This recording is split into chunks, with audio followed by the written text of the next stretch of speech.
How's it going, YouTube folk? This is Clay Blair with Boulevard Recording. You haven't heard from me in a while. Well, one reason is we were really busy this past year doing records and without a whole lot of time to make Beatles videos, but I had a bunch of content that I need to finish. Unfortunately, we had a fire in November at the studio that was pretty bad, and most of the instruments survived and amplifiers, drums, but our API console and all the gear we had in our control room, all the rack gear did not survive. And we're currently trying to rebuild, so I don't even have cameras at the moment to make content, but we're going to change that soon and hopefully come back swinging later this year. We've got a GoFundMe because our personal property amount is already exceeded, and so we're going to be paying out of pocket to get back up and running for a lot of things, and we're kind of getting to the bottom of what that is right now. And if anybody saw my Let It Be class that I did with Warren Hewitt, I'm working on cutting together a live performance of a couple songs from that video series of us tracking the songs live as a band, and I'm going to put those up as content pretty soon. But right now, if you can share the GoFundMe link and anything you can do, send a message to our Instagram or my email, or any kind of advice you have, or anybody that's been through a fire or a flood or a disaster like this. It's devastating, and I appreciate anything you can do. If you even if you can't donate, if you can share it on your social media or on your page, that's all I care about. I just care about people knowing that we're dealing with this, and if they can afford to offer anything, even $5, it all adds up, and it all will account for something. I'm going to put up some footage now of me in the studio, and it's sad, and it's really incredibly crazy how much fire can damage something, even if it doesn't touch it. Most of the stuff that was ruining our control room was by smoke.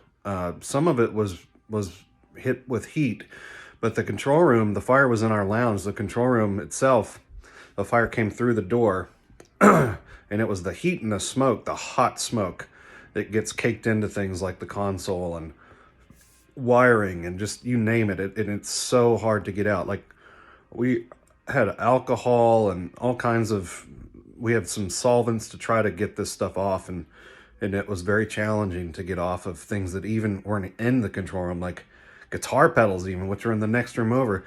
It's like you can see the soot, the smoke, it embeds itself into the metal like a fiber, and it's unbelievable.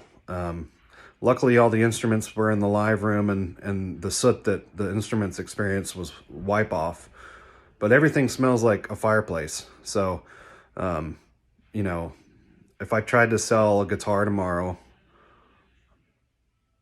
I would have to tell somebody, well, it was in a fire, because you can smell it, and it's devalued so many things. Hopefully these things will come back and regain their, how they smelled once before. Not that I smell my guitars, but they didn't smell like a fireplace. Anyway, I'm going to put some video up, comment. I'm going to be watching the channel if you have questions or anything, and anything I can do. I'm offering mix services. I set up a mix room in North Hollywood, and I'm going to be working on a lot of mixing and doing albums around LA where I can. I might be going to take a look at a Sound Techniques recording console. It might be an option for us to install one whenever the insurance money comes. If we can't find an old API, I'm very curious about these, so I'm going to try to make some content with that. There's probably going to be a bit of iPhone content until I get a camera, but that's it is what it is. But we'll try to make some great content. I got some really cool stuff coming up with that Let It Be footage. Anyway, thank you all for your support and your messages and your comments. I know we're not always here.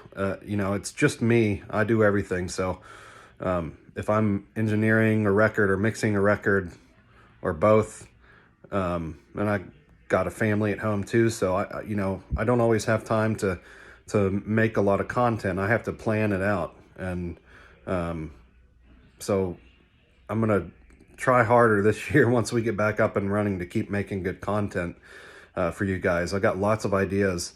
We got a whole White Album series panned out, and we also have something very special having to do with Revolver and some of the amps that the Beatles used, actual amps, like the actual amps on Revolver, we might be using for some Revolver content, which would be incredible. Just wow. Anyway, thank you for all your support, and here's the fire video.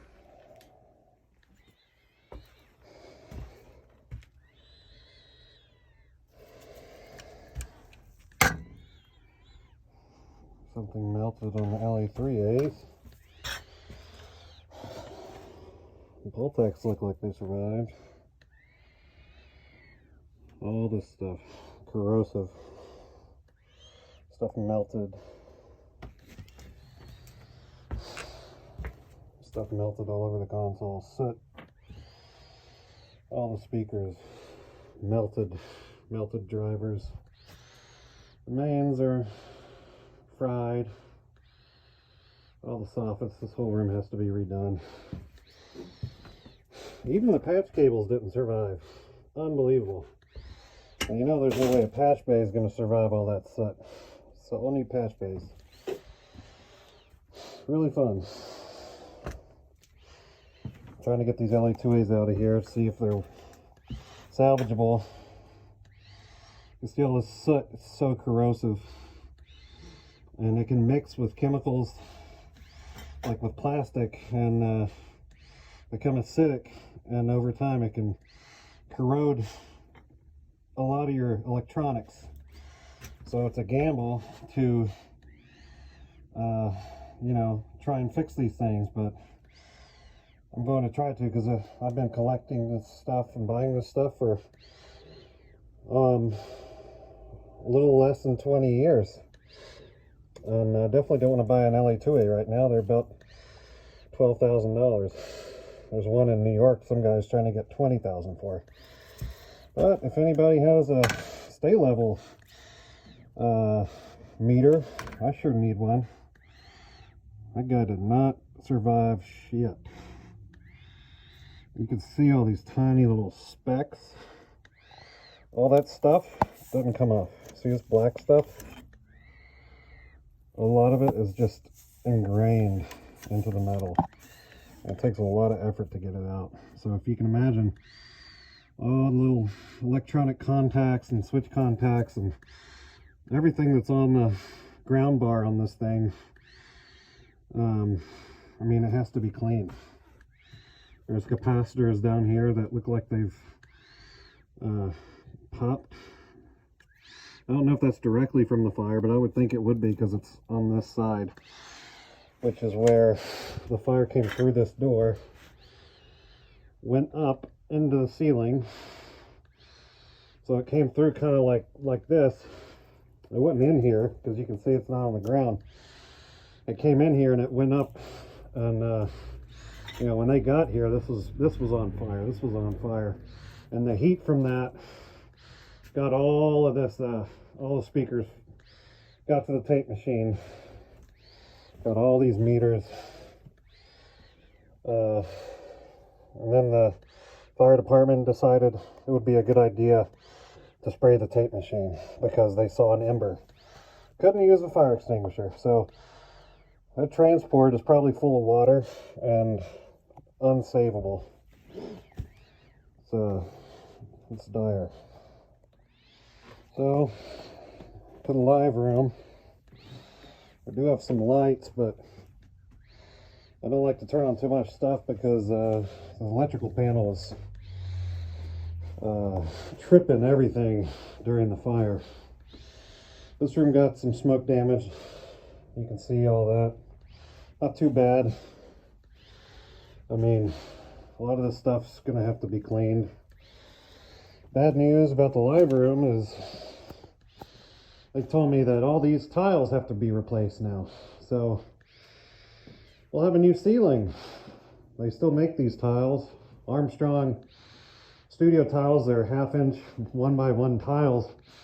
And there's a couple companies that have random hole drill presses, and they sell them like that for a premium. So also was told the floor has to be redone because they don't like what's underneath it from many years ago. That's what happens in the state of California if you have a fire or a flood and you take out an insurance claim.